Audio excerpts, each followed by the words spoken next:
안녕하세요. 이미서의 풍경 있는 수필 이야기, 오늘은 6번째입니다. 오늘은 수필은 어떤 글인가에 대한 대답과 수필을 잘 쓰기 위한 방법을 알아보겠습니다. 수필이란 자신의 경험과 느낌을 일정한 형식에 얽매이지 않고 자유롭게 기술한 산문의 형식이라고 사전에 나와 있습니다. 수필을 한자로 알아보면 수는 따를 수, 필은 붓필. 그러니까 말 그대로 해석하면 붓 가는 대로 쓰여진 글이라는 말이 됩니다.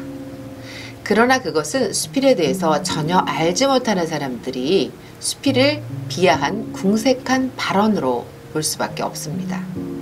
또 어떤 사람들은 수필을 신변잡기라거나 미셀러니, 갖가지 잡다한 글이라고 부르기도 합니다.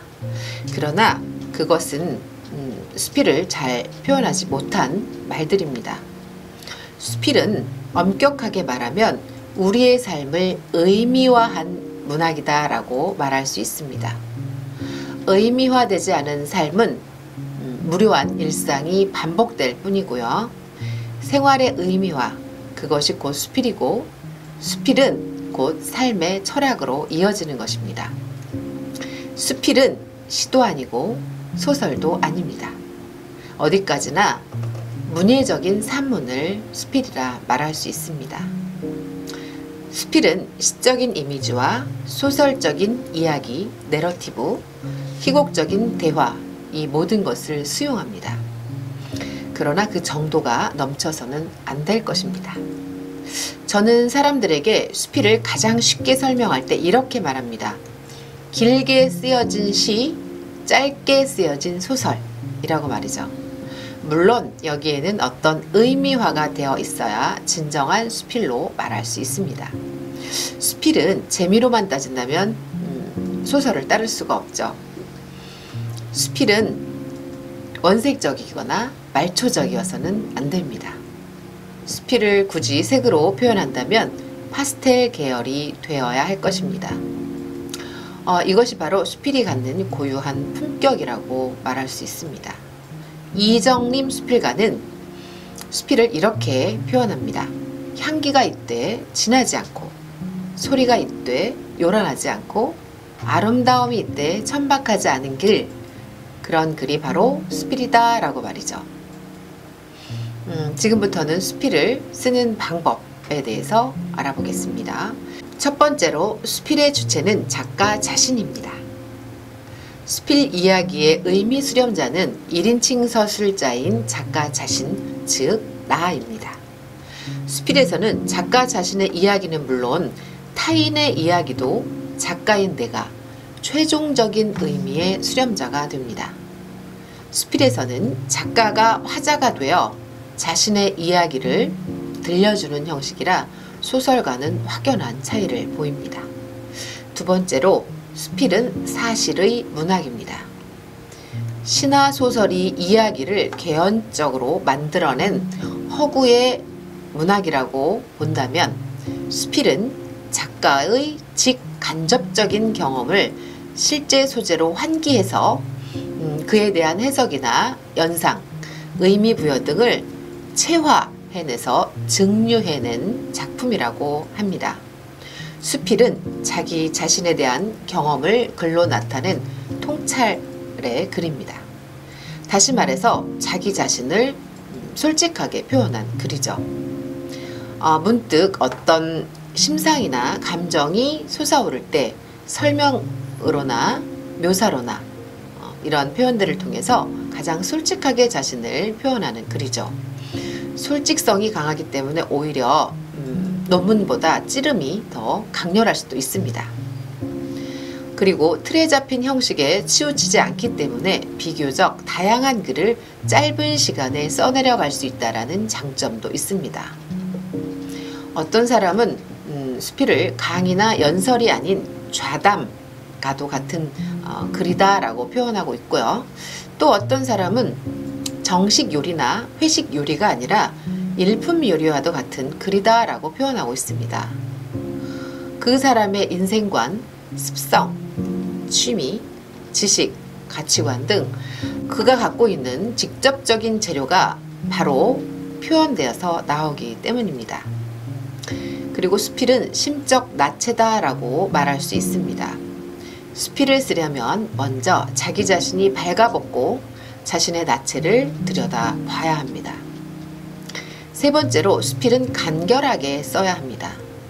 짧은 글을 쓰고도 내용이 충분히 들어있으면 원고지 수를 채우려고 너절하게 미사여구와 문장을 길게 늘릴 필요가 없습니다.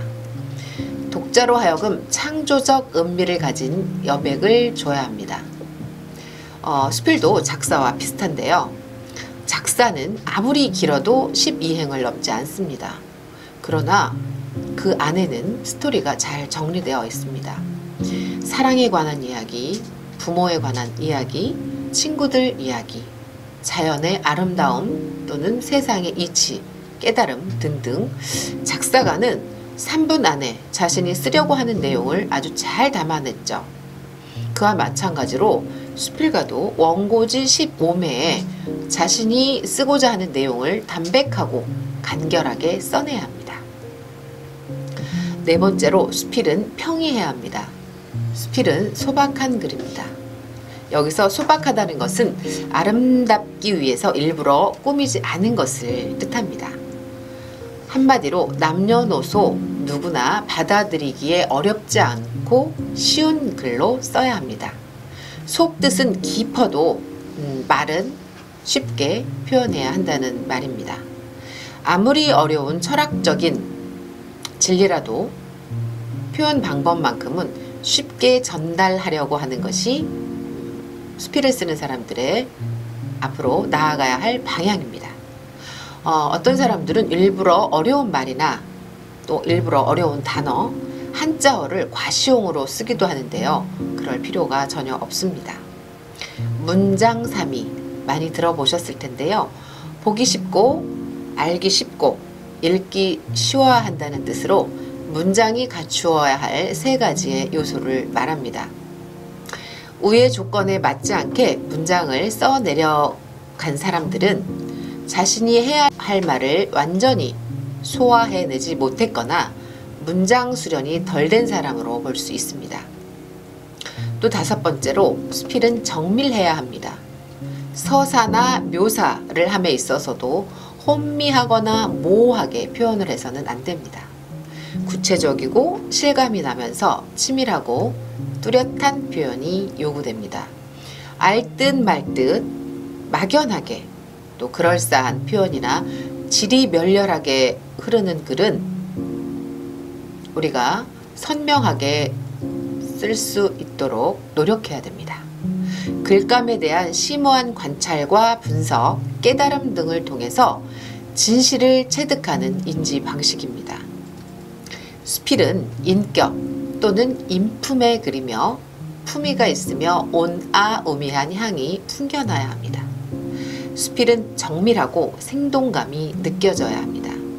문장은 솔직하고 후련해야 하며 이미지는 강하게 머릿속에 남겨줘야 합니다. 문장은 어디까지나 성실하고 다정다감하게 쓰여져야 합니다. 한 편의 글은 전체가 하나의 조화 속에서 이루어져야 합니다. 독자가 읽고 나서 여운이 있어야 하며 긴 시간 동안 생각할 거리를 제공해 주어야 좋은 글이라고 할 수 있습니다. 여섯 번째로 수필은 솔직해야 합니다. 글에는 수식과 과장 그리고 변명 등이 필요 없습니다. 가슴에서 진실된 내용이 우러나와야 되고 실감나게 표현해야 합니다. 글이란 참된 데서 피어나고 만든 데서 시든다 라고 윤호영 선생님은 말했습니다. 그러나 무조건 간결하기만 하다고 해서 성공한 문장이라고 볼 수는 없죠. 최대 절약의 수법으로 최대의 효과를 거두는 글을 써야 합니다. 실제로 우리가 글을 써나가야 되는 데서 많은 탈들을 발견할 수가 있는데요. 수식이 너무 많은 것, 남의 말을 빌려온 것, 다 아는 것을 혼자 아는 채 하는 것, 평범한 것을 강조하려는 것, 구체성이 결여된 것, 억지로 덮어버리려고 하는 것, 말장난으로 때우려는 것, 박학을 자랑하려는 것, 위트나 유머에 천착하는 것, 점잖은 척 하는 것, 무드를 못 살리는 것, 이런 것들이 글을 써나가는 데 있어서 여러 가지 제약적인 것들입니다. 7번째로 수필은 감정의 절제가 무엇보다 필요한 문학입니다. 희노애락, 애호욕, 즉 기쁨, 슬픔, 분노, 즐거움, 사랑, 욕심 등 인간이 가진 7가지의 감정 7점을 원색적으로 드러내지 않아야 합니다. 소설과 달리 감정 처리에도 신중을 기해야 하는데요. 수필은 감정이 원색적으로 드러나게 되면 품위를 읽는 문학이 됩니다. 글을 쓸 때 문장 속에서 등장하는 감각어들이 많이 표현이 되는데요.